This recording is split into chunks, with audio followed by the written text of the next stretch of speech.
na feel ni Fred ang costume niya. Machete, ikaw ba yan?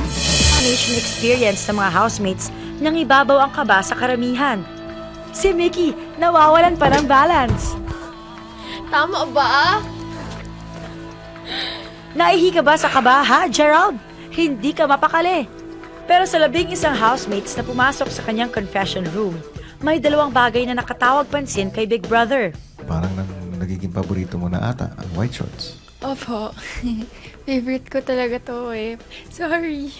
Magpapalit mo ako mamaya. Nakakaiya. Oo naman, sobrang favorite mo nga yan. May magic ba yan, Ninya? Ayan na, he thinks I'm iwi na rin. Yung kasi! Ito namang si Claire. Merong inilihim ng 2 araw kay Big Brother. Pero sorry Claire, naaamoy niya yung sikreto mo. Parang naririnig ko na 2 araw na raw. Na hindi ako naliligo. Alam po. Mokray ako sa 2 araw na walang ligo. Housemates, bawat linggo, magkakaroon kayo ng costume tuwing nomination night. Para sa linggong ito, magbibigay-pugay kayo sa mga grupong katutubo ng ating bansa.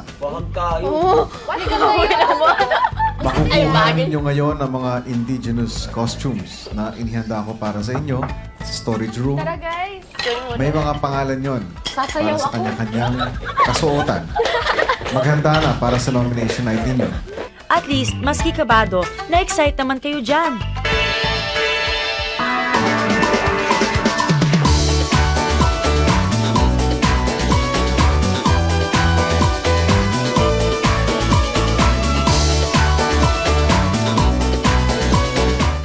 Feel ni Fred ang costume niya. Machete, ikaw ba yan? Bakit mo ba ako nililigawan? Hindi naman ako anak mayaman. Ano ba ang nakita mo sa akin? Bakit ka nagkakaganyan?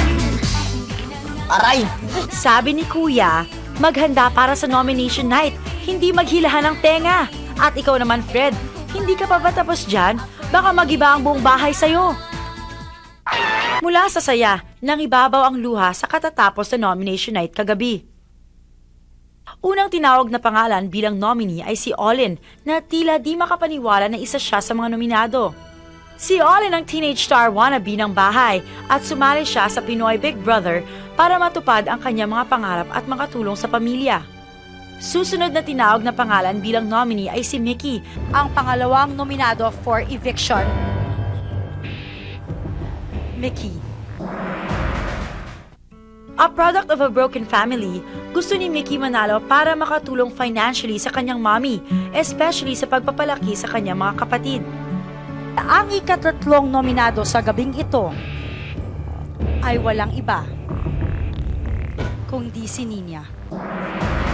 Sumali rin si Ninya sa Pinoy Big Brother para makatulong sa family who according to her ay may problems din sa pera. Kaya naman sumasama ang loob niya sa inaakala ng ibang mga housemates na hindi niya kailangan manalo dahil mayaman na siya. Ninya, Olin at Mickey, 3 babaeng nagpasaya sa bahay ni Kuya.